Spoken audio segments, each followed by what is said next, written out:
Hi, I'm Greg. And I'm Alice. And we're punk expats in Mexico City. And we're both really excited, as you can tell, because tonight we're going to go see our first rock concert indoors since COVID-19 hit.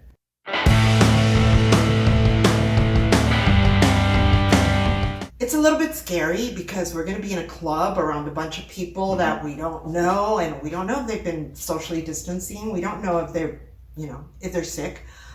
So it's scary, but we really want to go. And we've been told that there have been precautions taken, so maybe we can do this. We've been told that this venue, it's called Foro Indie, is very professionally run, that they'll be taking temperatures at the time of checking in.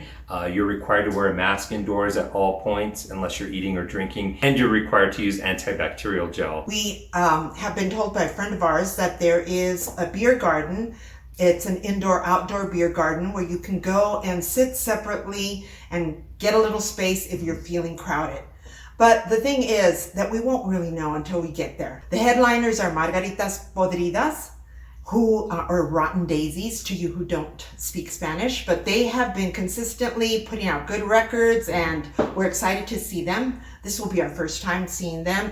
This is our second time seeing Las Pijamas, who are already one of our favorite bands. They're young, they've got so much potential. We know that they have been progressing very steadily. We saw them just a few days ago after they've been pulling all-nighters, practicing, doing photo sessions, creating merch. You can really feel the excitement coming off of them. Yeah. So we want to get some of that. Like our blog. We want to feel some of that. All right. Goodbye, folks. You know what? So we're going to the concert now. We will shoot some video inside the venue. And thanks for my pin, Angie. All right, let's go. Las Pijamas came on to an adoring crowd for such a young band. They had a lot of supporters. Yeah, and I was totally appreciating Dero's outfit, that Village of the Damned meets the little vampire. I don't know, I just love it. I love this band's energy. Take a listen.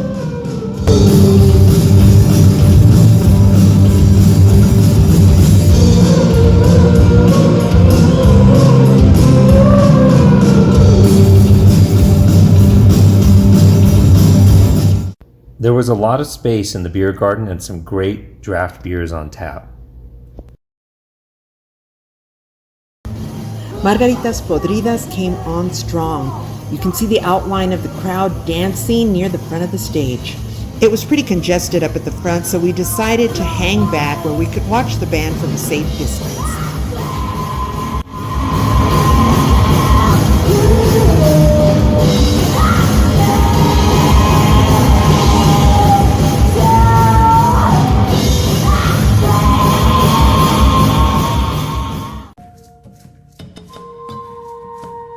We made our way over to a very crowded Zócalo where people had gathered to see the light display and the new installation called 500 Years of Indigenous Resistance. The centerpiece of this display is a maqueta, or a mock-up of the Templo Mayor. You can see it there in the distance. It's a source of some controversy in Mexico City right now. Some people say it's a waste of taxes, and other people say it's just paying lip service to indigenous people. But everyone seems to enjoy the light display. You can see the feathered serpent Quetzalcoatl off in the distance. I'm more interested in the female deities in this light display. Coatlicue, with her tongue sticking out and her snake skirts, she's the mother of Huitzilopochtli, one of the deities that is honored by the Templo Mayor.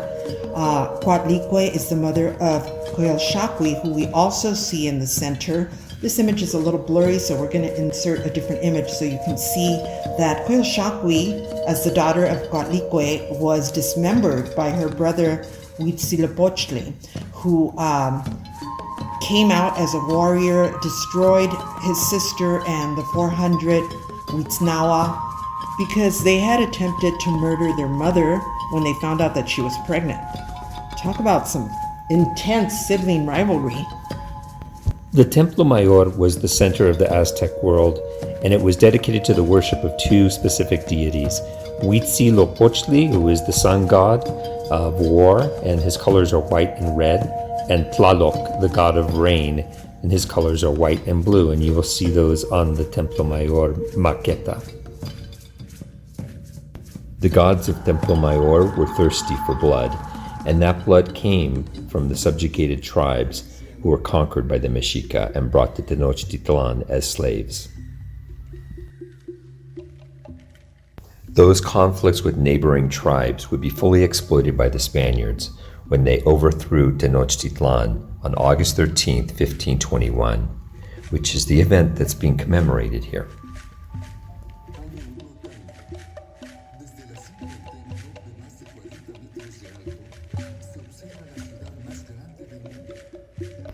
Just across the Zócalo from the model of Templo Mayor stands the Catedral Metropolitana. The cathedral was partially built with stones that were taken from the ruins of the original temple. Outside, in the Zócalo, a short film about Mexica history and mythology is projected onto each of the four sides of the Templo Mayor maqueta. 3 showings nightly ensure that anyone who wants to see the event has access.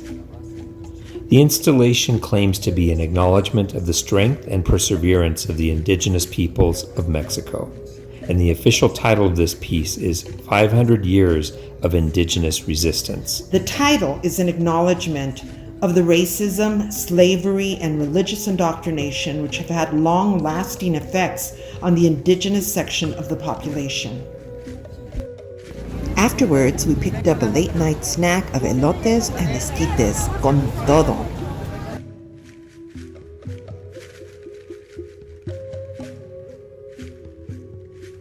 Today we're here to visit the Anahuacalli, which is Diego Rivera's museum featuring his own collection of pre-Columbian art. It's a really cool-looking museum, all covered with volcanic rock. So come on inside and we'll talk a little bit more as we see the museum.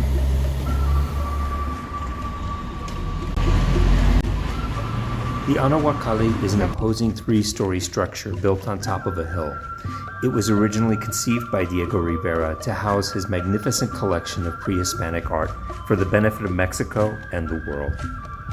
The visit to the Anahuacalli was well-timed, I felt, because it came on the heels of seeing the exhibition in the Zócalo regarding the Templo Mayor, and it's a reminder of the glory of these pre-Hispanic civilizations.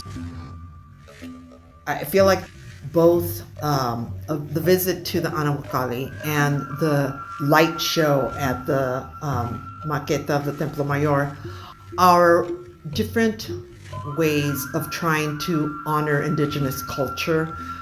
I think the display at Templo Mayor is definitely geared towards families with young children. It's animated, it's got lights, it's a festive thing it's almost kind of lighthearted in its presentation, and it's easy to enjoy in a way that doesn't demand a lot from the experience, right? Whereas when you go into the Anahuacalli, the moment you walk in, you're engulfed in this cosmology. This cosmology that is built into the actual structure. You walk in, you feel like you're in the underworld. You're aware that there are different strata and that you are crossing through time and through cultures as you are going through it, and you're actually seeing the artifacts, and you have a feeling of awe as you see the fine detail of some of these tiny works that have like carvings and things that have lasted, or pieces that have lasted through the centuries. And that is amazing in itself. It doesn't need a lot of light. It doesn't need a lot of frills. It just needs your attention. Diego Rivera and Frida Kahlo saw the intrinsic value of pre-Hispanic art at a time when it wasn't really valued. It wasn't collected by museums. And that's the thing that connects the Anahuacalli with the Templo Mayor exhibition to me, is that it is a celebration of pre-Hispanic culture, and it is affirming in the way that it celebrates the intrinsic value of those indigenous cultures and the art they created. It feels like Diego Rivera took the idea of honoring and showing respect for indigenous art and indigenous culture long before it was fashionable. And the fact that he would take his pieces that were, many of them were found objects. He would literally walk through Teotihuacan and look on the ground and found some of these pieces himself, and that he would display them and want to share them with the community was very progressive, because it was actually saying these things that are part of your culture have value. Let's put them in a museum. Let's honor them by displaying them in the proper way. And I think his hope was that it would make people honor their own backgrounds.